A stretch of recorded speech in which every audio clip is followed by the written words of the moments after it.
Hello guys, welcome back my YouTube channel star hype. जब वान playing को bye करके काम पर चले जाती है तो प्लेइंग घर में बैठकर टाइम पास करती, बट बोर हो जाने की वजह से वह बाहर जाने का डिसाइड करती। देन वह बाहर में एक को देखती। एक प्लेइंग को देखकर हालचाल पूछने लगता तो प्लेइंग एक से पूछती है, तुम यहाँ पर क्या कर रहे? तो एक कहता है कि वो वान को देखने के लिए आया। तो यह सुनकर प्लेइंग पूछती है कि तुम्हें कैसे पता चला वान यहाँ पर आकर रहती है? तो एक बताता है कि वान से पहले वो यहाँ पर मिला करता था। और यह कहते हुए प्लेइंग से पूछता है कि तुम यहाँ पर क्या कर रही हो? क्या तुम वान से मिलने के लिए आई? तो प्लेइंग बताती है कि वो वान के साथ रहा करती। तो एक कहने लगता है, ये अच्छा है, अब तुम आ गई तो कोई प्रॉब्लम नहीं होने वाली, तुम्हारे हेल्प से मैं अपना सब कुछ खोने से बच जाऊंगा। तो इस तरह की बात सुनकर प्लेइंग मतलब पूछती तो एक प्लेइंग को बताता है कि वान से उसका ब्रेकअप हो गया। तो जैसे ही शादी के बारे में बताने चलता है तो वैसे ही वान एक को देखकर वहां पर आती है एंड एक से यहाँ पर आने का रीजन पूछने लगती है। तो एक पहले बात करने को कहता तो वान बात करने के लिए रेडी नहीं होती और सब खत्म बताकर प्लेइंग को ऊपर लेकर आती। प्लेइंग वान और एक के रिश्ते के बारे में सुनकर बिल्कुल ही शॉक हो जाती। उसे अभी तक नहीं पता कि वान और एक नॉर्मल कपल नहीं बल्कि मैरिड कपल है, जिसका अब डिवोर्स होने वाला वान बाहर से कुछ खाने के लिए लेकर आई होती है। तो वान प्लेइंग को खाने के लिए देती। प्लेइंग वान और एक के रिश्ते के बारे में पूछने लगती। तो यहाँ पर प्लेइंग और एक के बीच में क्या बात हुई इस बारे में वान पूछने लगती। तो प्लेइंग कहती है कि एक ज्यादा कुछ नहीं बताया, बस इतना कहा है कि वान से उसका ब्रेकअप हो गया। तो यह सुनकर वान इसे सच बताती। तो प्लेइंग पूछने लगती, अगर ऐसा है तो तुम अपने रिलेशन के बारे में मुझे क्यों नहीं बताई और तुम्हारे बीच में ऐसा क्या हो गया जिस वजह से ब्रेकअप करने की बात आ गई? तो वान बताती है, जिस रिश्ते के बारे में प्लेइंग बात करी वह काफी टाइम पहले ही खत्म हो गया और ब्रेकअप की बात है। तो एक मुझे चीट किया जिस वजह से ब्रेकअप करना पड़ा। वान यह सब बताते हुए कहीं ना कहीं अपनी गलती भी बताती है कि वह कभी भी एक को प्यार नहीं की, स्टार्टिंग से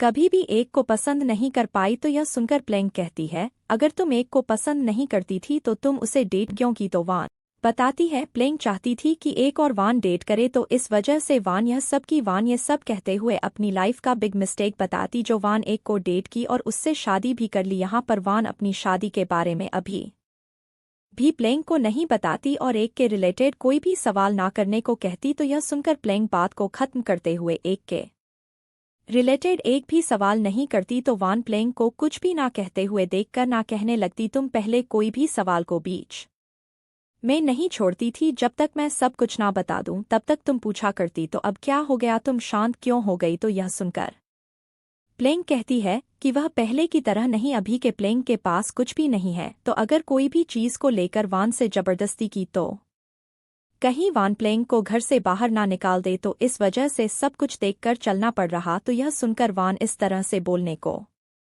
मना करती। तो प्लेइंग कहने लगती कि यह सच है, हमें मिले काफी साल हो गए, तो इस वजह से तुम काफी रूड भी हो गई, तुम आजकल बहुत ही कम स्माइल किया करती, तो कहीं मूड खराब हो गया तो कुछ भी हो सकता है। तो यह सब सुनकर वान कहती है कि उसके पास इससे पहले प्लेइंग नहीं थी, बट अब प्लेइंग वापस आ गई तो अब अपने आप स्माइल आ जाएगी। जिसे प्लेइंग पसंद किया करती थी वो भी, यानी कि पुरानी प्लेइंग जिस तरह से हर बात पर बहस किया करती, वान से जबरदस्ती हर बात मनवा लेती, अपना डिमांड को पूरा करवाती, वो सब चीज जो पहले प्लेइंग किया करती थी उसी तरह से रहने को कहती। तो यह सब सुनकर प्लेइंग फिर से एक की बात करने लगती। तो वान कहती है कि मैं भी अपनी तरफ से सब ठीक करने का बहुत ही ट्राई की, बट कुछ भी नहीं हुआ, बिकॉज मैं शायद बॉर्न सिर्फ तुम्हारे लिए हुई, तुम्हें लाइक करने के लिए हुई, जिस वजह से आज तक कोई पसंद नहीं आया। और यही सब बात दोनों एक दूसरे से करती। फिर से हम 4 बजे का ड्रामा देखते। 4 बजे ही वान का नींद टूट जाती है।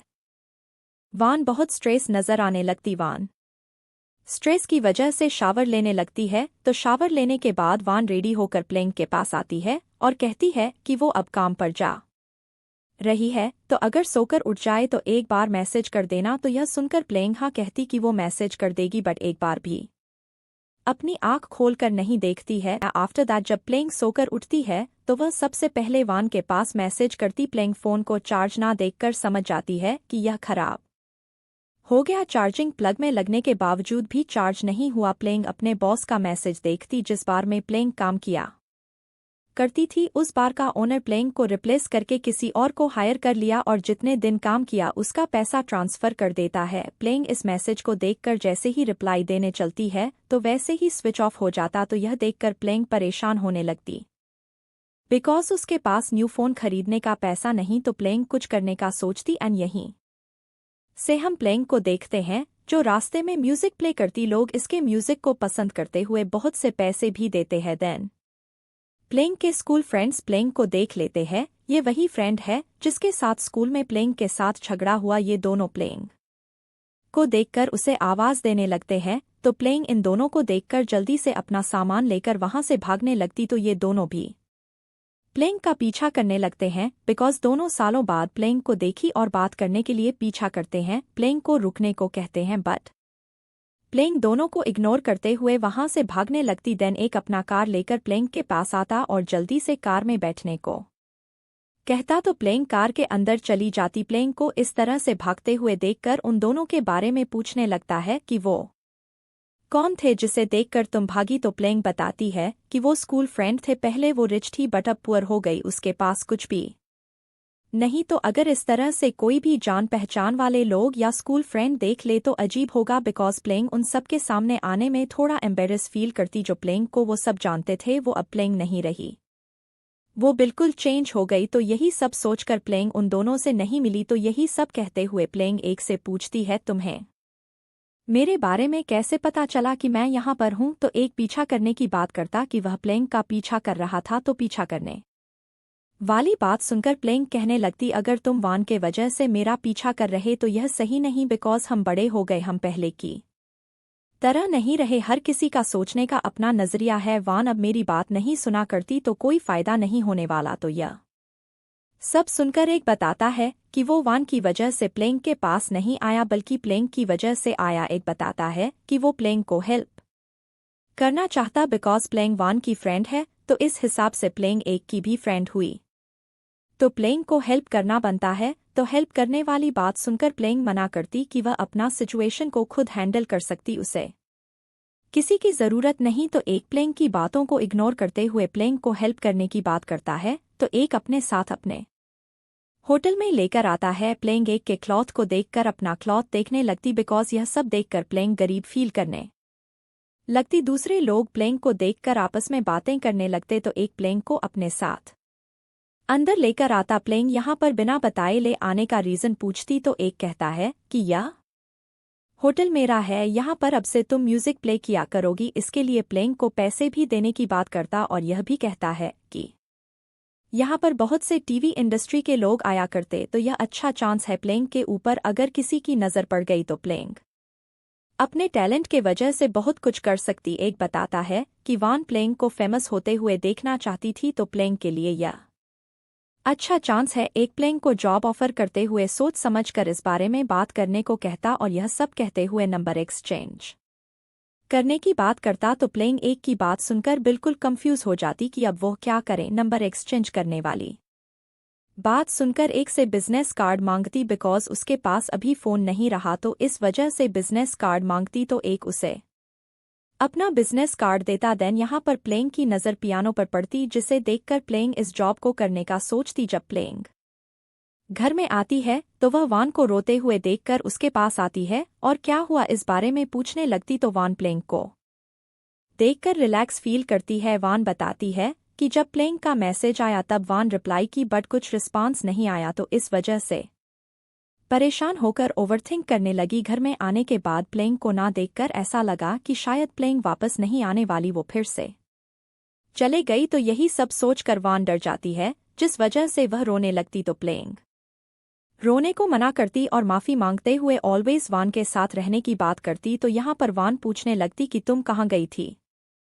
तो प्लेइंग बताती है कि वह जॉब फाइंड करने गई तो जॉब मिला या नहीं, अगर नहीं भी मिला तो कोई बात नहीं। वान प्लेइंग को अपने साथ पूरी जिंदगी रखने की बात करती। तो प्लेइंग एक का बिजनेस कार्ड दिखाते हुए कहती है कि अब से एक के होटल में पियानो प्ले करने वाली। तो एक के होटल में काम करने के बारे में सुनकर वान वहां पर काम करने को मना करने लगती। तो प्लेइंग समझाती है इस तरह का अपॉर्चुनिटी बार बार नहीं मिलता तो करने दो। तो यह सुनकर वान कहती है कि एक तुमसे कुछ और चाहता है। तो क्या तुम्हें इस बारे में नहीं पता? तो प्लेंग कहती है कि एक वान से सिर्फ हेल्प मांग रहा वान के साथ रहने के लिए, तो ये उसकी तरफ से सही है, बट क्या तुम मेरे कहने पर एक के पास चली जाओगी? तो यह सुनकर वान ना कहती तो प्लेंग बताती है वान किसी के भी कहने पर अब एक के पास नहीं जाने वाली, तो अब कोई फर्क नहीं पड़ता, वान कभी भी एक के पास नहीं जाएगी, तो टेंशन लेने की जरूरत नहीं। यही सब समझाते हुए प्लेंग वहां पर काम करने की परमिशन मांगती तो ना चाहते हुए वान परमिशन दे देती।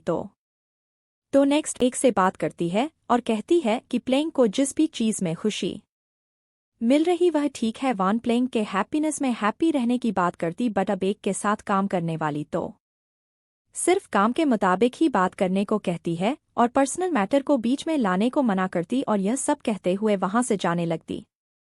तो एक वान को रोकते हुए कहता है कि हम पहले की तरह नहीं रह सकते। तो यह सुनकर फिर से वान सब खत्म होने की बात करती कि अगर फिर से दोनों साथ रहे तो आगे चलकर सिर्फ और सिर्फ एक को हर्ट होगा, तो बात समझकर रिश्ते खत्म कर देना चाहिए। तो यह सब सुनकर एक को याद आता है जब इन दोनों का वेडिंग एनिवर्सरी था, तब वान एक के पास नहीं आई। वान अपने वेडिंग एनिवर्सरी के बारे में भूल जाती, जिस वजह से एक वान से शिकायत करने लगता। तो वान बताती है कि वह हॉस्पिटल में काम किया करती, पेशेंट चेक करने में बिजी रहा करती, तो पर्सनल मैटर को साइड करते हुए काम में बिजी रहने की बात करती है।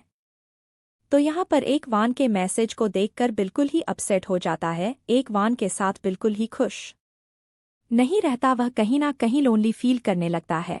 एनिवर्सरी के दिन वान को अपने पास ना पाकर अपसेट हो जाता, तभी वहां पर एक लड़की आती है जो एक को अकेला देखकर उसे करीब आने की कोशिश करती एंड देन एक गुस्से में उस लड़की के साथ इंटीमेट होने लगता है। देन वान रूम में आती है। वान यह सब देखकर उसको बहुत बुरा लगता है। बिना कुछ सवाल किए वान वहां से जाने लगती, तो एक उसे रोकने की कोशिश करता है, तो वान बात ना सुनते हुए जोर से एक थप्पड़ लगाती। वान कभी भी एक से ऐसा कुछ एक्सपेक्ट नहीं की, बट यह सब कुछ हो गया। वान यह सब करने का रीजन पूछती, तो एक माफी मांगते हुए कहता है कि वो लोनली है। वान एक बार भी एक की तरफ नहीं देखा करती, एक ही रूम में रहने के बावजूद भी दोनों में बहुत ही कम बात हुआ करती, कभी दोनों साथ में बाहर नहीं गए। दोनों के बीच रियली वो सब कुछ हुआ जब वान ड्रंक रहा करती, तभी वो सब कुछ होता। आज एनिवर्सरी रहने के बावजूद वान एक के पास नहीं आई, एक के बारे में बिल्कुल भी नहीं सोची। तो कोई भी लड़का बहक सकता है, तो यहाँ पर एक अपने दिल की बात बताकर बहुत इमोशन हो जाता है। ये सब कहते हुए एक पूछने लगता कि मैं कब तुम्हारी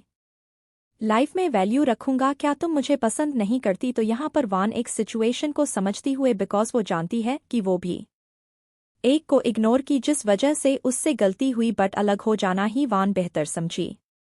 मतलब कि वान एक से कहती है कि अगर एक को इतना बुरा लगा, इतना हर्ट पहुंचा, तो अलग हो जाना चाहिए। तो एक ब्रेकअप वाली बात सुनकर ब्रेकअप करने को मना करता, तो वान कहती है अगर तुम इसी तरह से जबरदस्ती का रिश्ता निभाते रहे तो बाद में जाकर तुम्हें ही हर्ट होगा, तो अलग हो जाना ही अच्छा है। और यह सब कहते हुए वान वहां से चली जाती। तो यही सब याद करके एक इतना जल्दी गिव अप ना करने की बात करता है। तो अगर एपिसोड अच्छा लगा हो तो लाइक और कमेंट करके ज़रूर बताएं कि आपको ये एपिसोड कैसा लगा, और चैनल को सब्सक्राइब भी ज़रूर कर दें। तो मिलते हैं नेक्स्ट एपिसोड में, जब तक के लिए थैंक फॉर वॉचिंग।